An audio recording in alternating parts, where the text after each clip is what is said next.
അങ്ങനെ ആ ലോണ് കൂടി നാളെ എൻ്റെ വീട് ജപ്തി ചെയ്യാം.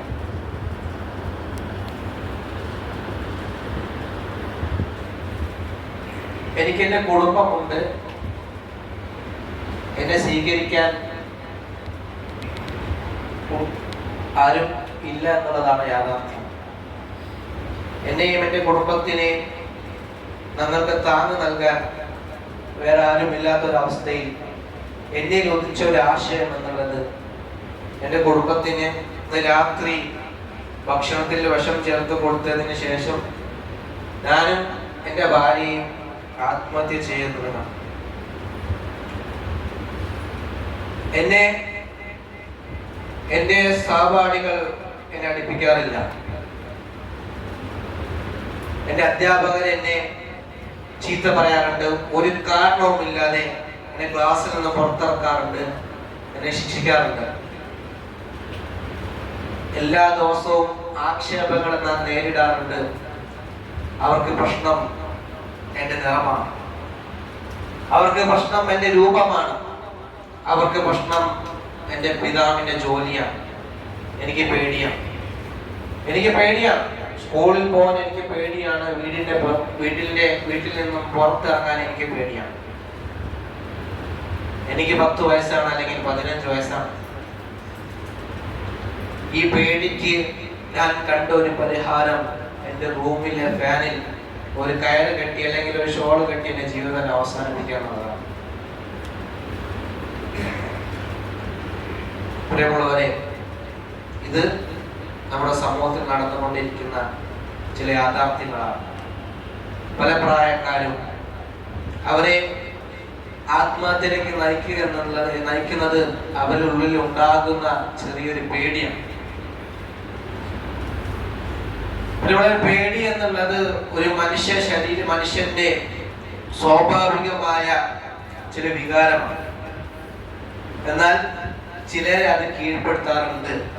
എന്നാൽ ഒരു മുസ്ലിം എന്ന നിലയിൽ പ്രിയമുള്ളവരെ, നമ്മുടെ ജീവിതത്തെ തളർത്താൻ ഈ ഒരു വികാരത്തെ നമ്മൾ അനുവദിക്കരുത്.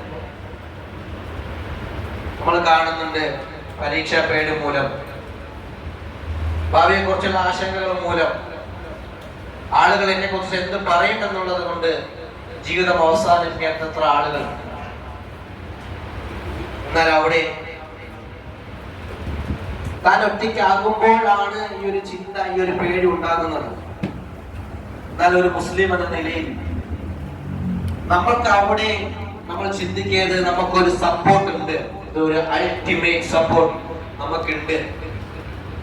സൗർ ഗുഹയിൽ വെച്ച് പ്രവാചകൻ സല്ലല്ലാഹു അലൈഹി വസല്ലമയോട് ശത്രുക്കൾ തങ്ങളുടെ മുകളിൽ എത്തിപ്പെട്ടപ്പോ അബൂബക്കർ റളിയല്ലാഹു അൻഹു പറയുന്നത്, പ്രവാചകൻ അവരെങ്ങാനും താഴേക്ക് നോക്കിയാൽ നമ്മൾ പിടിക്കപ്പെട്ടു. ഒട്ടകപ്പുറത്ത് യാത്ര ചെയ്യുമ്പോൾ പിറകിൽ ഖുറാഖത്ത് ബിൻ മാലിക് വന്നപ്പോ അബൂബക്കർ പേടിച്ചുകൊണ്ട് പറയുന്നുണ്ട്, പ്രവാചകരെ നമ്മൾ പിടിക്കപ്പെട്ടല്ലോ. അവിടേക്ക് പ്രവാചകൻ ആശ്വാസത്തിന് ചില വാക്കുകൾ നൽകുന്നത് നമുക്ക് ഖുർആനിൽ കാണാം. ലാ തഹ്സൻ ഇന്നല്ലാഹ മഅനാ. അബൂബക്കറെ, നീ എന്തിനാ പേടിക്കുന്നത്? നീ പേടിക്കുന്നത്? ഇന്നല്ലാഹ മഅനാ, അല്ലാഹു നമ്മോടൊപ്പം ഇല്ലേ അബൂബക്കറെ? മൂന്നാമനായിക്കൊണ്ട് അല്ലാഹു കൂടെയുള്ള രണ്ടുപേരെ പറ്റി നിനക്ക് എന്താണ് പറയാനുള്ളത്? അങ്ങനെയുള്ള ഒരു ആശ്വാസത്തിന്റെ വാക്ക് പ്രിയമുള്ളവരെ, ആ ഒരു ആത്മവിശ്വാസം അവിടെ പ്രവാചകൻ സല്ലല്ലാഹു അലൈഹി വസല്ലമ അബൂബക്കർ നൽകുന്നത് നമുക്ക് കാണാം. പ്രിയമുള്ളവരെ, നമ്മുടെ ജീവിതത്തിൽ പ്രയാസങ്ങൾ ഉണ്ടാകുമ്പോൾ, പ്രശ്നങ്ങൾ ഉണ്ടാകുമ്പോൾ നമ്മൾ ഒറ്റയ്ക്കല്ല, മറിച്ച് എന്നെ കാണുന്ന, എന്നെ അറിയുന്ന എൻ്റെ റബ്ബ് എന്നോടൊപ്പം ഉണ്ട് എന്നുള്ള ബോധം പ്രിയമുള്ള നമ്മുടെ ജീവിതത്തിൽ ഉണ്ടാകണം. അതുണ്ടാകുമ്പോൾ ഒരു പ്രതിസന്ധിയും ഒരു പ്രയാസവും ഒന്നും അല്ലാതായി മാറും. പലരും അവസാനമായി ഒരു ആശ്വാസം കണ്ടെത്തുന്നത് ആത്മഹത്യയിലാണ്. ജീവിതത്തിൽ ഉണ്ടാകുന്ന പ്രതിസന്ധികൾ അത് താൽക്കാലികമാണ്. ആത്മഹത്യ എന്നുള്ള ചിന്ത അത് ഉണ്ടാകുന്നത് ശൈതാനിയത്താണ്. ഈ ജീവൻ എന്നുള്ളത് അത് അല്ലാഹു നമുക്ക് നൽകിയ ഒരു അമാനത്താണ്. അതിനെ സംരക്ഷിക്കേണ്ടത് നമ്മളെ ബാധ്യതയാണ്. അതുകൊണ്ടാണ് ജീവന്റെ തുടുപ്പ് നിലനിൽക്കാൻ വേണ്ടി കള്ള് കുടിക്കേണ്ടി വന്നാലും, പന്നിമാംസം കഴിക്കേണ്ടി വന്നാലും, അത് ഹലാലായി മാറുന്നത് അതുകൊണ്ടാണ്. ജീവൻ അത്രത്തോളം പ്രാധാന്യം ഇസ്ലാം കൽപ്പിക്കുന്നു എന്നുള്ളതാണ് ഈ ഒരു വിഷയങ്ങൾ ചർച്ച ചെയ്യുമ്പോൾ ഇസ്ലാം പഠിപ്പിക്കുന്നത്. അതുകൊണ്ട് ഈ ഒരു അമാനത്തിനെ കാത്തു സൂക്ഷിക്കേണ്ടത് നമ്മൾ ഓരോരുത്തരുടെയും ഉത്തരവാദിത്തമാണ്. പലരും കഴിഞ്ഞു പോയ തന്റെ കാര്യങ്ങളെ ഓർത്ത് നിരാശപ്പെടുന്ന എത്ര ആളുകൾ, സംഭവിക്കാനിരിക്കുന്ന കാര്യങ്ങളെ കുറിച്ച് ആശങ്കപ്പെടുന്ന ആളുകൾ. പ്രിയമുള്ളവരെ, കഴിഞ്ഞു പോയ കാര്യങ്ങളെ കുറിച്ച് നിരാശപ്പെടാതെ, ഇനി വരാനിരിക്കുന്ന ഭാവിയെ കുറിച്ച് ആലോചിച്ച് ആശങ്കപ്പെടാതെ നമ്മൾ നമ്മുടെ വർത്തമാനത്തെ ജീവിക്കാൻ വേണ്ടി പരിശ്രമിക്കുകയാണ് വേണ്ടത്. നിലവിൽ നമ്മൾ ഏത് അവസ്ഥയിലാണോ ആ വർത്തമാനകാലം, നമ്മൾ ഇന്ന് എന്താണ് എന്റെ അവസ്ഥ, നാളെ കുറിച്ചല്ല നമ്മൾ ചിന്തിക്കേണ്ടത്, ഇന്നലകളെ കുറിച്ചല്ല നമ്മൾ ചിന്തിക്കേണ്ടത്. ഇനി ഞാൻ ഈ നിൽക്കുന്ന സന്ദർഭത്തിൽ എനിക്ക് എന്ത് ചെയ്യാൻ പറ്റും, അതാണ് നമ്മൾ മുൻകൈ എടുക്കേണ്ടത്. അതിലൂടെയാണ് നമ്മൾ ജീവിക്കേണ്ടത്. ജീവിതത്തിൽ പ്രയാസങ്ങൾ അധികരിക്കുമ്പോ, പ്രശ്നങ്ങൾ ഉണ്ടാകുമ്പോ, പ്രിയമുള്ളവരെ, നമുക്ക് ചില ആശ്വാസങ്ങൾ ഇസ്ലാം നമുക്ക് പറഞ്ഞു തരുന്നുണ്ട്. നമ്മുടെ മുമ്പിൽ വേറെ ഒരാളുകൾക്കും കിട്ടാത്ത ശിഫ നമ്മുടെ മുമ്പിലുണ്ട്.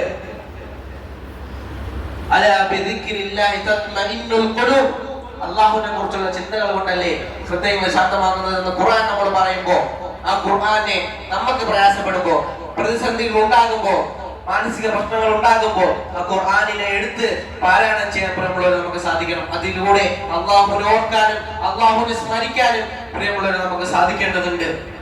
ഖുർആൻ എന്നുള്ളത് ശിഫ എന്ന് പറഞ്ഞത് തന്നെ അത് ഒരു റിലീഫാണ്, നമുക്ക് സമാധാനം നൽകുന്ന ഒരു കാര്യമാണ്. ഇനി വായിക്കാൻ, അതിനെ ഓതാൻ പറ്റാത്ത അവസ്ഥയിലാണ് നമ്മൾ ഉള്ളതെങ്കിൽ, അതിനെ പാരായണം ചെയ്യാൻ കഴിയാത്ത അവസ്ഥയിലാണ് നമ്മൾ ഉള്ളതെങ്കിലും, നമുക്കിന്ന് അതിന് പകരം വേറെ വഴികളുണ്ട്. നമ്മുടെ മൊബൈലുകളിൽ നമുക്ക് ഖുർആന്റെ പാരായണം വേണ്ടി കേൾക്കാം. നമുക്ക് ഇഷ്ടമുള്ള ഖിറാഅത്ത് ഇട്ട് അത് കേട്ട് അതിലൂടെ ഒരു സമാധാനം കണ്ടെത്താൻ നമ്മൾ പരിശ്രമിക്കേണ്ടതുണ്ട്. അള്ളാഹു ഏതൊരു അവസ്ഥയിലും അള്ളാഹുവിനെ കുറിച്ചുള്ള ചിന്തകൾ നമ്മുടെ ജീവിതത്തിൽ ഉണ്ടാകുമ്പോൾ, നമ്മള് പ്രവാചകന്റെ ജീവിത ഹിജ്റയിൽ കണ്ടതാണ്. അബൂബക്കർ റളിയല്ലാഹുവിനെ അള്ളാഹുവിനെ കുറിച്ചുള്ള ചിന്ത പകർന്നു കൊടുക്കുന്നതോടെ പേടിച്ച് ഭയന്ന് അബൂബക്കർ റളിയല്ലാഹുവിനെ ശാന്തനാക്കുന്നത് അള്ളാഹുവിനെ കുറിച്ചുള്ള ദിക്റാണ്. അള്ളാഹു തആല ആ സംഭവം വ്യക്തമായിക്കൊണ്ട് ഖുർആനിൽ എടുത്ത് പറയുന്നുണ്ട്. അതുകൊണ്ട് ജീവിതത്തിൽ സമ്മർദ്ദങ്ങളുണ്ടോ, പ്രതിസന്ധികൾ ഉണ്ടാകുമ്പോൾ ഖുർആൻ പാരായണം ചെയ്യാനും അതിലൂടെ ഒരു ആശ്വാസം കണ്ടെത്താനും പ്രിയമുള്ളവരെ നമുക്ക് സാധിക്കേണ്ടതുണ്ട്. അതുപോലെ ഭൗതികമായിട്ടുള്ള പല രീതികൾ നമുക്ക് സ്വീകരിക്കാം. നമ്മുടെ ഉണ്ടാകുന്ന ഒരു പ്രയാസം, അതിൽ നിന്നും നമ്മുടെ മനസ്സിനെ മാറ്റുന്ന ചില കായിക അഭ്യാസങ്ങൾ നമുക്ക് ഏർപ്പെടാം. അതല്ലാത്ത ഏതെങ്കിലും ഒരു ജോലിയിൽ അതിനെ മറക്കുന്ന രൂപത്തിലുള്ള ജോലിയിൽ നമുക്ക് ഏർപ്പെടാം. അതുപോലെ ഇനി ചികിത്സയാണ് വേണ്ടതെങ്കിൽ ഡോക്ടറിനെ നമ്മള് ശാരീരിക പ്രയാസം ഉണ്ടാകുമ്പോൾ ഡോക്ടറെ കാണാറുണ്ട്, മരുന്ന് വാങ്ങാറുണ്ട്, കഴിക്കാറുണ്ട്. പല രൂപത്തിലുള്ള ചികിത്സാ സമ്പ്രദായങ്ങൾ നമ്മുടെ മുമ്പിലുണ്ട്. അതുപോലെ തന്നെ മാനസിക പ്രശ്നങ്ങൾ ഉള്ളപ്പോഴും അതിനും ചികിത്സ തേടേണ്ടതുണ്ട്. അതിന് ഇസ്ലാം എതിരല്ല. ഡോക്ടറിനെ കാണേണ്ടതാണ് എങ്കിൽ അവിടെ ഒരു മടിയും കൂടാതെ ഡോക്ടറിനെ കണ്ട് കൗൺസിലിംഗ് ചെയ്യണം. ആ കൗൺസിലിങ്ങിലൂടെ നമ്മുടെ പ്രശ്നങ്ങളെ പരിഹരിക്കപ്പെടാൻ സാധിക്കണം. ഇതിനൊന്നും ഇസ്ലാം ഒരു എതിർപ്പല്ല, ഇസ്ലാം എതിര് നിൽക്കുന്നില്ല. ഈ പരിഹാരങ്ങൾ നമുക്ക് തേടാം. അതുപോലെ മറ്റൊരു കാര്യം എന്നുള്ളത്, നമുക്കുണ്ടാകുന്ന വിഷമങ്ങളും സങ്കടങ്ങളും അത് നമ്മുടെ ഉള്ളിൽ ഒതുക്കാതെ നമുക്ക് വിശ്വസ്തരായ സുഹൃത്തുക്കളോട്, നമുക്ക് വിശ്വസ്തരായ നമ്മുടെ സഹപ്രവർത്തകരോട് തുറന്നു പറയാൻ, നമ്മുടെ മാതാപിതാക്കളോട് അല്ലെങ്കിൽ ഭാര്യയോട് അല്ലെങ്കിൽ ഭർത്താവിനോട് അത് തുറന്ന് പറയാൻ പ്രിയമുള്ളവരെ നമുക്ക് സാധിക്കണം. എന്തിനാണ് മടിക്കുന്നത്?